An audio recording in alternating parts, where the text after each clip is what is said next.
What would you do if your own brother erased you from his wedding guest list, not because you did something wrong, but because you told the truth? Imagine flying across the country, wearing a dress you saved for, holding a gift you chose with love, only to be told at the door, you were never invited. Now imagine this. The reason he cut you off, the reason your parents stopped speaking to you, was because you refused to lie to protect him. Would you stay silent to keep the peace? Or would you choose your integrity, even if it cost you your family?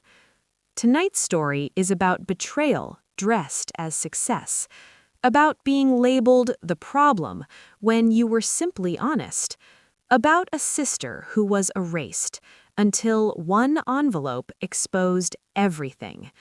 Stay with me, because what was inside that envelope shattered a perfect wedding and forced an entire family to face the truth. And before we begin, if stories about truth, betrayal, and quiet strength mean something to you, subscribe to the channel and like this video. Your love keeps these real emotional stories alive.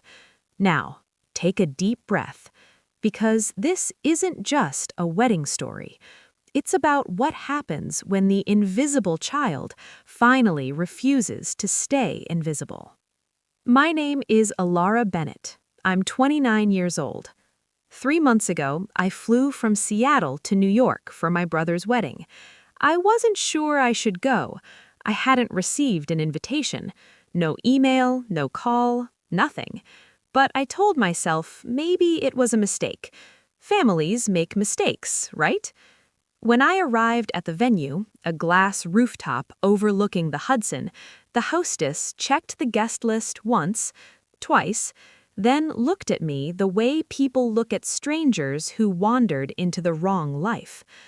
"I'm sorry," she said softly, "your name isn't here." I stood there in a navy dress I had saved for. I had rehearsed in my head how I'd hug my brother, how I'd tell him I was proud of him.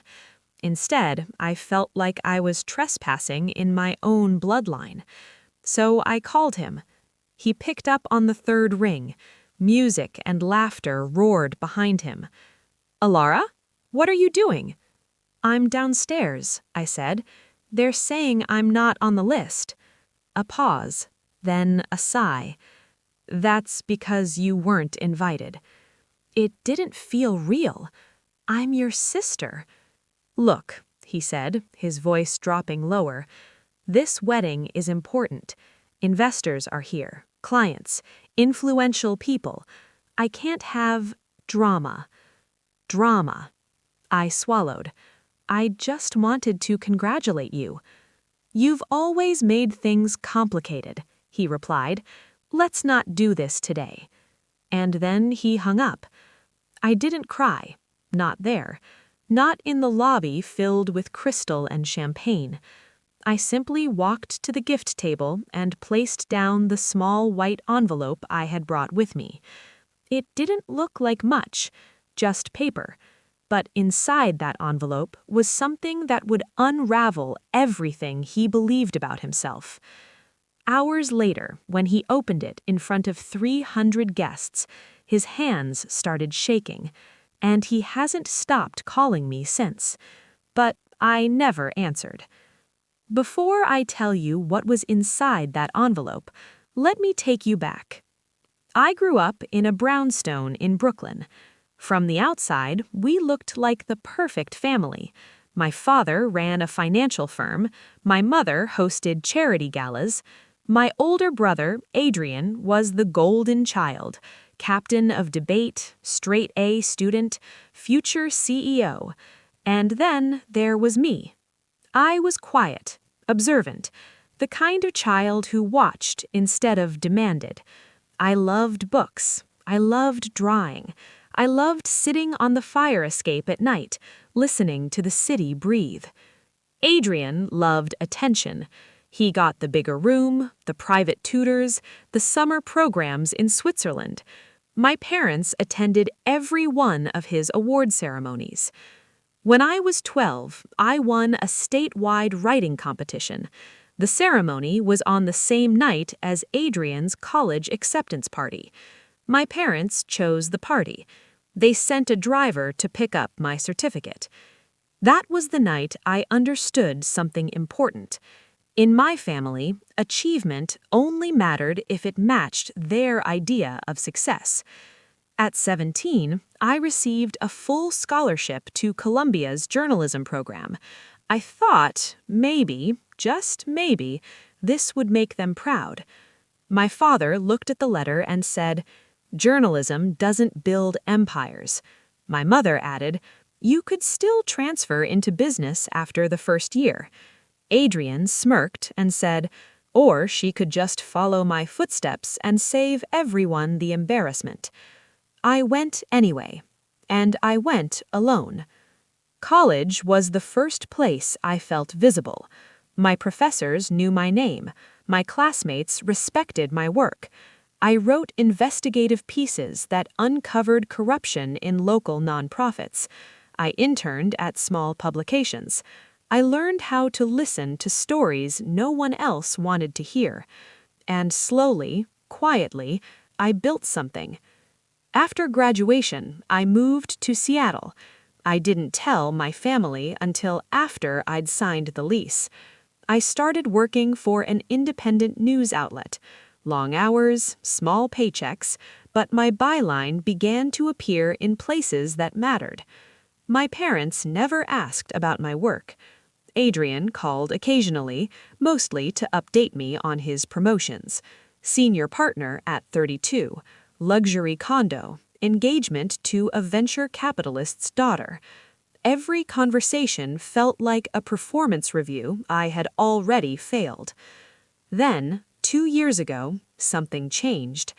I published an exposé about a tech startup accused of inflating valuations and misleading investors. The article went viral. Within weeks, federal investigators launched an inquiry. Stocks dropped, headlines exploded. And the CEO of that startup? Adrian Bennett, my own brother. I hadn't known. The company was registered under a holding name. I had followed the documents, the numbers, the whistleblower testimony. I didn't connect the dots until his face appeared on CNBC, denying everything. By then, it was too late. My article was already out. The investigation cleared him of criminal wrongdoing, but it exposed aggressive accounting practices that damaged his reputation. Investors backed away. Deals collapsed. He never called me to ask if I knew. He just told everyone I had done it on purpose, that I was jealous, that I had sabotaged him. My parents believed him. They stopped speaking to me completely. Birthdays passed, holidays passed. Silence. And then came the wedding invitation that never arrived. When I found out through Instagram that Adrian was getting married at one of the most expensive venues in Manhattan, I told myself I didn't care. But I did. I cared enough to book a flight. Not to beg, not to apologize, but to give him something he needed to see. The envelope I placed on that gift table contained 3 things. First, a printed copy of my original article, highlighted in yellow where I had written, "Accountability begins with honesty, even when it's uncomfortable." Second, a notarized letter from the original whistleblower, confirming that I had no knowledge of Adrian's involvement when I published the story. And third, a handwritten note.